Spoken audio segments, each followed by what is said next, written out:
I've been making the most gains ever since I started bodybuilding recently. But if you showed my current workout routine and the way I currently train to my younger self from 2 years ago, he would be shocked. He would be surprised and he wouldn't believe me when I say I'm making the most gains right now. Because the workout routine I used to have was very different from the workout routine or the philosophy I currently have with my training. In the past, I used to think that more volume equal to more gains. So I thought, okay, people say do between 3 and 5 sets per exercises. So I'm gonna do five.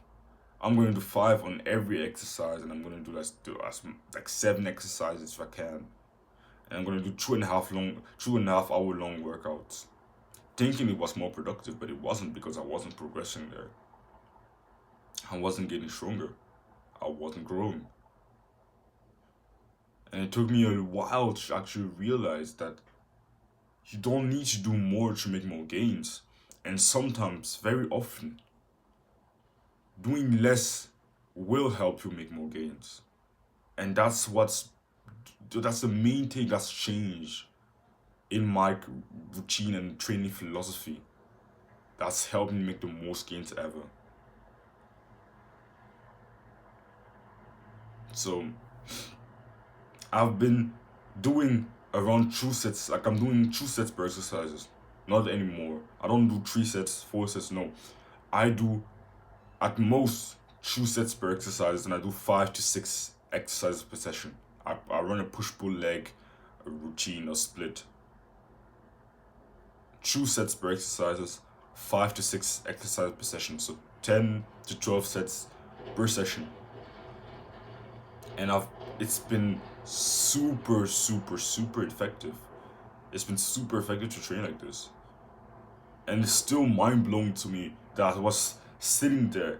I was plateauing for months, doing 5 sets per exercises, doing, I don't know, 20, 30 sets per session. I was sitting there plateauing and I never even questioned what I was doing wrong. I just assumed, okay, I just have to keep pushing. But no, I needed to make a change. But because I was so stubborn and I was so attached to this belief that doing more would equal or would help me to get more gains, I just stayed stuck for months and months and months. What I mean by doing less and making more gains, I don't mean minimalism. I don't really believe in the concept of, oh yeah, minimalism, or like that's a philosophy I kind of used to believe in. But yeah, I don't. What I mean by doing less, I don't mean minimalism or doing just compound exercise or just doing bench, deadlift, and squats. That's not what I mean by doing less. I still really isolate every single muscle group and I still train every single part of my body seriously. But it's just that I really made my training a lot more efficient. And I kind of realized, okay, if I simply increase the intensity, I won't need to do as many sets. And in the past, my intensity used to be very low. So low that I couldn't even get more gains, even with the insane amount of volume I was doing. So I just understood the concept, okay, yeah. First, I know my skill of training to failure is not really high. I don't have such great pain tolerance, and I could definitely improve at the skill. So in the beginning, that was my mindset. I was thinking, okay, to improve my skill of training to failure, because I really saw it as a skill and I still do. I thought to myself, okay, to improve my skill of training to failure, I should first maybe reduce the amount of sets I'm doing. And in the past, I was doing 1 set per exercise, but it wasn't forever. I was just trying to really improve the skill of training to failure. So the 1 set per exercises, and I was doing that. And I was trying to take every single set to failure, and I still do. And it really improved the skill. But then, after I ran this experiment for a few weeks, I didn't feel like going back to 5 sets per exercises or 3 sets per exercises. So I just increased my volume. I just doubled my volume. Just increased the sets to 2 sets per exercises.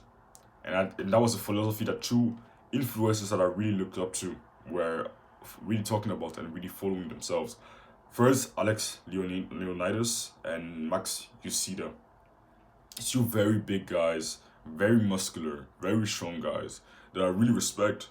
They have amazing physiques, and they both kind of follow this philosophy of training, or doing 2 sets per exercises, but taking every set through pretty much a zero IRR or to total failure. Like 0 reps in reserve or total failure where they totally failed the last rep. So I just said to myself, okay, if these guys that I really look up to, they're really big, their philosophy is really controversial because most people in the fitness industry don't really follow that training philosophy. But if it works for them, and I've been noticing that higher volume hasn't been working for me at all, why not just try it and see how it goes? And that's what I did. And it was an amazing experiment because the progress I've been making since is amazing. Has been amazing. And even recently I've been doing a few changes recently that's keep, because I've been hitting a few, and I've hit like a kind of a small plateau recently, and I've done a low deload to really let my muscle recover because I was progressively overloading every week for like 4 months, and I hadn't done a deload week or something like that in a while. So I just said, okay, I'm gonna try a deload week, and that's what I did. And now I've come back, and the progressive overload has come back, and I'm progressing every week again. But something I've done is I've removed a few exercises during my deload. I just brainstormed. I just thought, okay, I might be still doing too much. So a few exercises I was doing were pretty much strong volume in my routine. So let me think about a few exercises that I actually removed. I removed cross body curls. So in my pull workouts, I used to do cross body curls, where you basically just move the dumbbell across your body. And I was doing that for extra bicep and a little bit of forearm stimulation. But I just thought to myself, yo, I was doing that for the brachialis, but I just watched a few videos and I researched a little bit, and I realized, and at first, cross body curls isn't such an effective exercise, like in and of itself.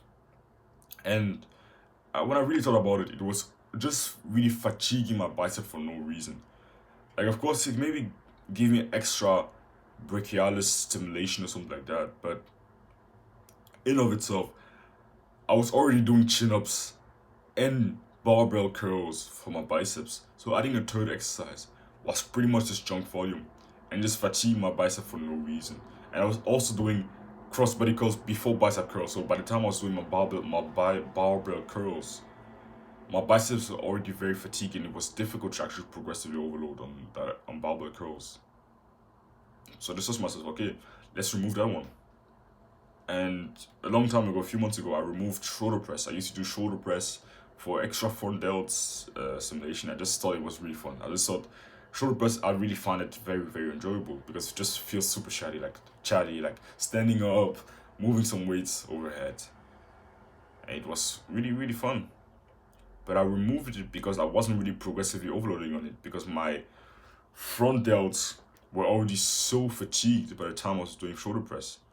I love doing shoulder press, and I thought, yeah, they were really fun, and I might add them for like one set in a few weeks or something like that, or in a few months, just for the fun of it. And because shoulder press has a lot of benefits. If you do like a full range of motion, it's really good for shoulder mobility, and it's really good for core stability, core strength, the strength of your core. So I might add them back, not for the benefits of getting stronger front delts, because I think my front delts already get a lot of stimulation from other exercises like dips and incline press. But I still could add them for other benefits. But if it comes down to just hypertrophy, having shoulder press in my older routine, my older push workouts, wasn't really the smartest thing, and it showed because I wasn't really progressively overloading on it, because my front delts were already so fatigued by the time I was doing them.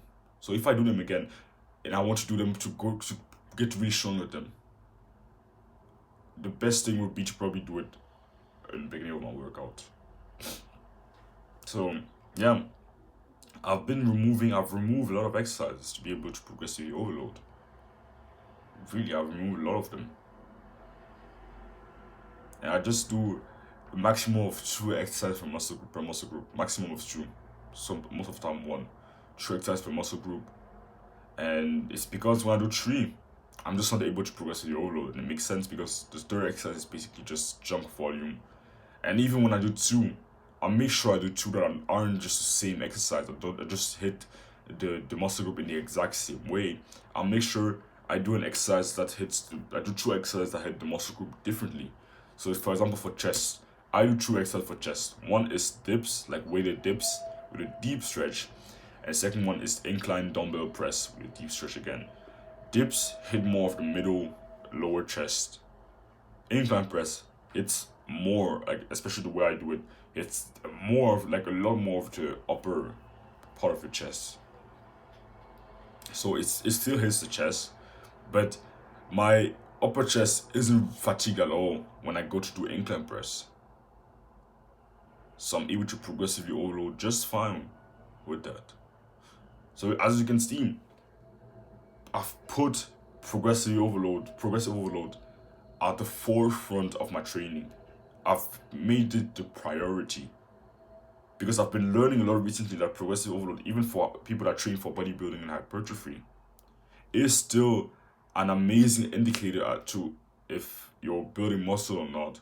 If you're not progressively overloading in the exercise that you're consistently performing, it probably just means that you're not building muscle. You're probably not building muscle right now. You're definitely not building muscle. So when I learned that progressive overload was pretty much the best indicator to see if you're building muscle or not, I've started to prioritize it more and more, and I started to really put it in the forefront of my training, even though I'm not really training for strength training or powerlifting. I used to believe that progressively overloading your strength is just for powerlifters, but no. I've realized that even bodybuilders is actually progressive overload is your best friend, even as a bodybuilder, someone which trains to build bigger muscles. So it's really been on the forefront of my training, and I've been becoming a lot smarter, and I've been making my training a lot more efficient since I've put progressive overload as the priority of my training. So yeah, that's all I had to say here. I hope you found this video valuable, and I hope you actually consider this philosophy because it really helped me. I'm not here claiming that it's the only way to build muscle the way I'm doing it. Just do 2 sets. You could do 3 sets, but if you do that, lower the intensity a little bit. I go to failure on every set, and I only do 2 sets per exercises.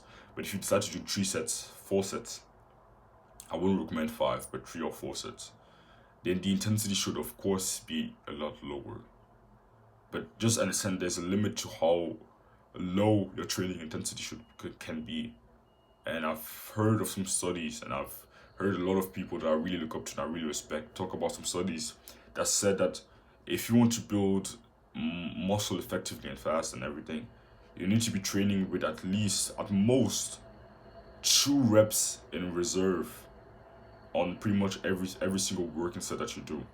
So 2 reps in reserve means that at the end of your set, when you stop the set, you could have done a maximum of only 2 sets with the same form and same exercise at the end of your set.